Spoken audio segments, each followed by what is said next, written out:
আল্লাহ রাব্বুল আলামিন আমাদেরকে ভালোবাসেন কিনা? আচ্ছা, ভালোবাসার প্রয়োজন আছে কি নাই?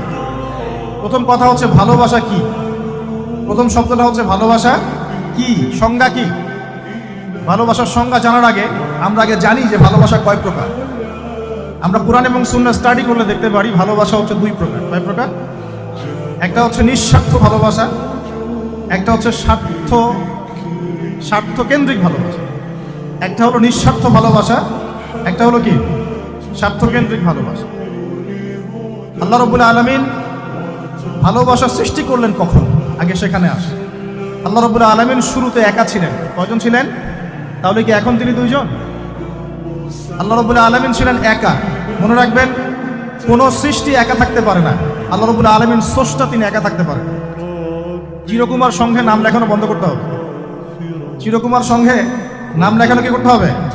বন্ধ করতে হবে। এখন এই সিলসিলা চলছে দেখে, একা একাই মেয়েরা জীবনযাপন করতে চায়, কোনো কোনো ক্ষেত্রে একা একা ছেলেরা জীবনযাপন করতে চায়। তো এই একাকী মানুষ থাকতে পারে। সৃষ্টির পক্ষে একা থাকা সম্ভব নয়, স্রষ্টার পক্ষে সম্ভব। আল্লাহ রাব্বুল আলামিন একা ছিলেন, আজও একা। যখন